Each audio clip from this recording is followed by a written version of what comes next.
Hi besties, let's quickly do a Nigerian bridal glam makeup.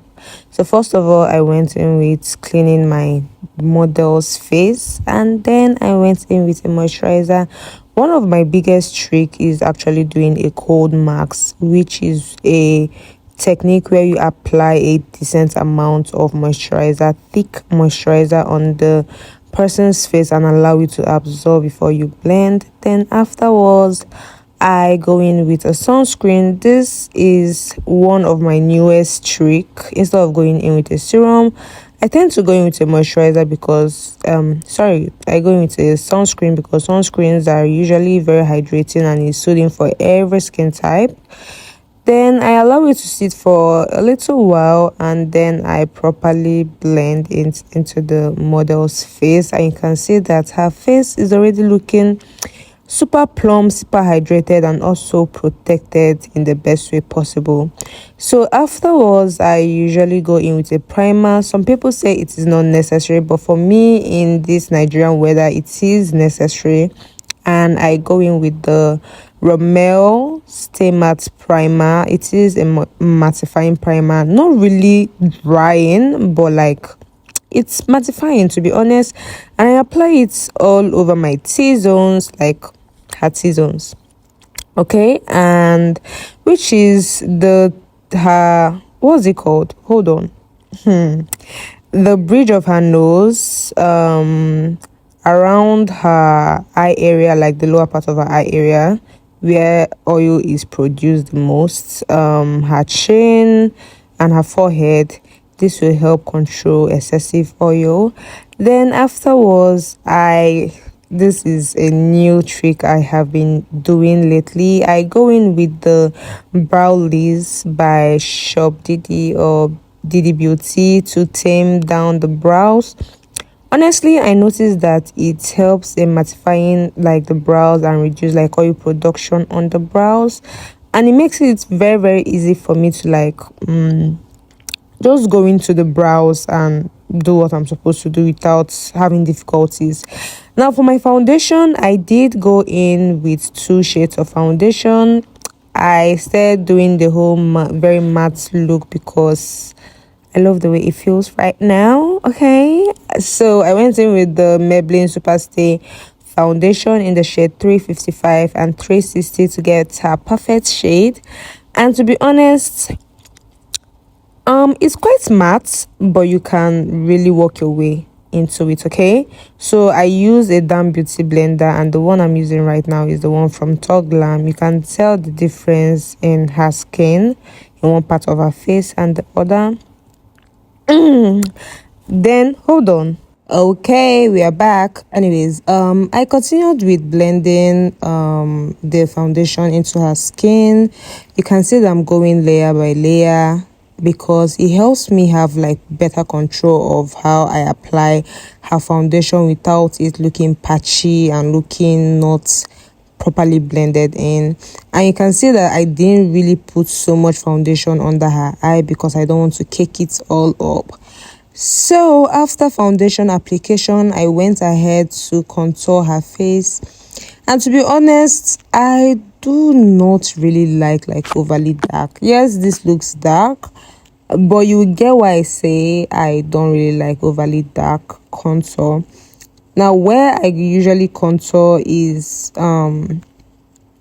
her forehead, okay, close to her eye, her cheekbone, jawline, chin, bridge of the nose, you know, the good jazz. And then I start blending. You can tell that this contour is actually a cream contour.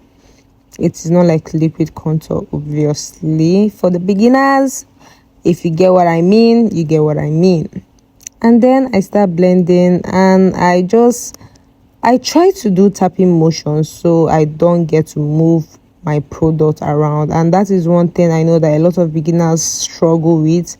They drag their foundation, they don't tap, and then at the end of the day, their makeup looks patchy, which is not nice. Now afterwards, I start concealing and brightening.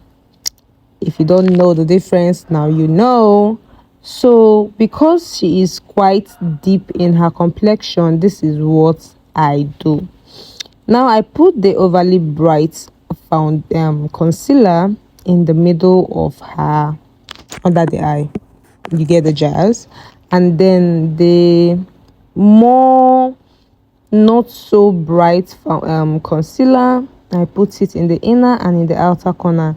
Now the reason for this is when I am blending, I can easily balance the overall tone of her skin without either making her too dark or too fair. So once I'm done doing that, meanwhile I used the Juvias Place Concealer in the shade 012 and the Nuban Beauty Concealer in the shade 046.5. That is a mouthful. And the cream contour is a black opal stick foundation in the shade ebony brown. Yeah, so now that is aside, I went ahead to blend out the concealer because I always allow my concealer to marinate for a minute to give me that fuller coverage. And I am blending like section by section. After blending the forehead, I go into the chin, the cupid's bone, the bridge of the nose, and then I start blending the under eye. And by that time it is properly marinated and it's going to give me a very full coverage. If you have any question, please drop it on the comment section. I'll definitely answer, because like I enjoy how much you guys are so interactive in my comment section. It wows me because it shows that you really love my content, you enjoy my content, and you always come back for more. It makes me feel like I am not left alone in the streets of YouTube. Anyways, you can see how I am blending in tapping motions, and I am also dragging the concealer in a particular way. And this method I'm doing is to be able to give her like a facelift without even doing too much. You get the vibe? Like there's always that thing about blending your concealer in an upward motion that automatically give you a facelift. You no longer look like, oh, I just woke up from sleep and I'm tired. You look like, oh god damn, I can actually take over the world. If you know, you know. Anyways, now that I am done blending the concealer, I went in with my blush, and to be honest, I always use my lip palette as my blush. You can always check out the iMagic lip palette, use it and save some coin, okay? Anyways, you can see that I'm just using tapping motions so I don't get to like move my concealer and the contour. So afterwards, I went in with my MAC mineralized skin finish to set all the places I have concealed. This is something I used to do, but like I stopped doing it, and then I was like, hold on, let's give it another try. And then I did it. I'm like, why did I ever stop? Like, this really gives me a very flawless finish. Like, why did I even stop? Honestly. So you can see that I'm setting all the areas I already concealed, and I am using a powder puff. To be honest, I tried using a damn beauty blender at some point in my life, and then I stumbled on powder puff. I'm sorry, when I say life made easy, I mean life made easy.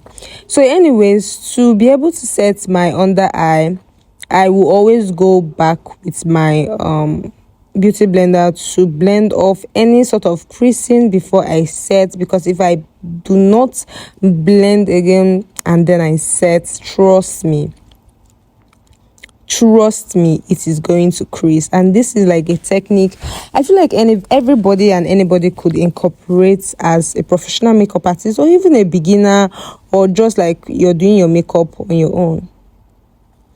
Always blend out those creases before you set your under eye. If not, you are going to be creasing and breaking the entire day. Now, I feel like I took my time to try as much as possible to like set this under eye, because there is a new technique that a lot of you haven't seen me do, because it's been a while I posted makeup content, but then you still see the trick I'm talking about. However, I still went in with the same powder shade, and then I started setting the overall, like her entire face. I set the foundation because again we are in Nigeria and the sun is not really our best friend, so whatever we do we have to put into consideration, like the Nigerian weather, especially this period that we've been hitting up, like the heat wave at this point in time in 2024 is mind-boggling for even someone like me who don't sweat for any reason. I wake up in the middle of the night and I'm sweating. I'm sweating. So when you're doing your makeup, please endeavor to set your foundation properly. Okay. So now for my contour, I went in with my Annie's Beauty multipurpose palette. I got this in PR, and to be honest, I have been loving this. I'm one person who I don't really buy certain products, not like I'm bashing them, but I just don't gravitate towards it, just because I don't want to put my money on something and then I have to regret. But like I got this in PR, and I can beat my chest that once that warm brown shade finishes, I'm getting a new palette. Now for my blush, I still went in with the blush from the same brand, and I went with the orange shade because orange on dark skin, excuse me miss, like, do I need to say more? You are obviously seeing what you're seeing, period. Anyways, I'm using like a more precise brush, and I am applying the blush on her cheekbone. And then I had to go back in with like a very eyeshadow precise brush, which is what I use for my nose contour. And then I gave her like a little cute pointed nose, which we adore over here, we love. Now, one of the trick that I have been talking about is the fact that I do not set my under eye like with a certain powder before doing my eyeshadow. You understand what I mean when you keep watching. Anyways, so now I will start doing my eyeshadow. I use the same brown shade from the multipurpose palette from Annie's Beauty. If you haven't gotten this product, you really need to rush to your beauty supply shop and get it. It's a Ghanaian brand, but you can always see it in Nigeria. And if you're in Ghana, this product is definitely something you need to pick up.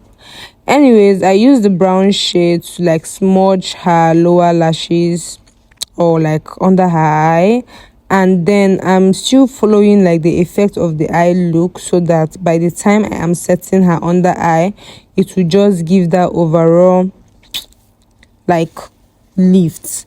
And then another thing I've been doing lately is I do not apply eye base on my eye, like when I am trying to do my eyeshadow.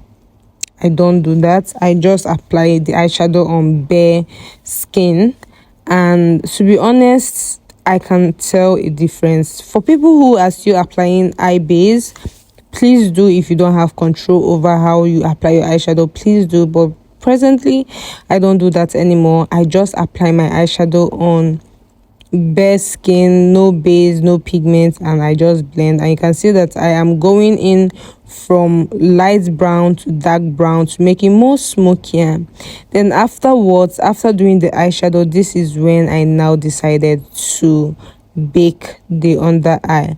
Reason being is I do want to like make the eye feel like it has an eye lift. So when I'm baking, I follow the exact way I have pushed my eyeshadow, and then I don't know how to explain it, but like you get my point. you get my point. Like the more you watch, you get the point. So I just use the Yanga Beauty setting powder. I think this is the shade custard or the shade cinnamon. I'm not really sure, I can't remember. And you can see that I still went back into like smoke out her eyeshadow even more. Now while my under eye and every other place is baking and setting, I now went into applying her lip products. I used the brown shade in the Eye Magic palette to line her lip, and then I went in with the Milani matte lipstick. After blending and applying, I still went in with a white shade from the Eye Magic palette. This is because I didn't like the fact that it looked too nudish, but like I wanted a little pop to something in her lip, and I did it and I liked it. Now please bear with me because I didn't realize that I wasn't shooting for the brow tutorial. I just kept my phone without knowing that it wasn't shooting. If you know, I shoot on my phone, so whatever you're seeing is straight from my camera roll. And afterwards I was like, oh my goodness, I wasn't filming. Like, what the heck? I wasn't actually filming.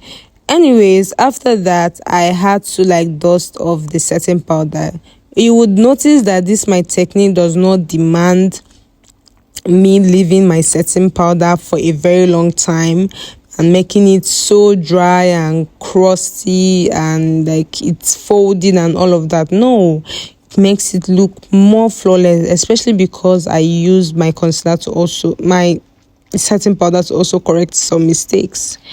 Anyways, soon after, I had to go in with my lip gloss to gloss my lip. And then another new trick is the fact that I first go in with my setting spray. The one I used is from So Pro, and then I go in with my finishing spray. Now the reason I do this is because I know that the setting spray is going to seal and grip your makeup and it will be tight, and then the finishing spray on top of the setting spray is going to like refresh and refine the overall look of makeup.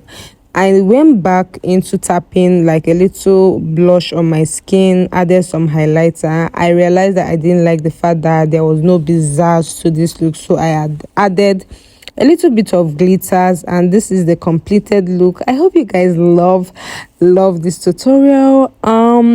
This is one in a long while that I have done, and I hope you guys hit the subscribe button. Love my video if you love this sort of content where I review and teach you guys how to do makeup in general. Until then, I'll see you on my next one. I love you guys. Mwah!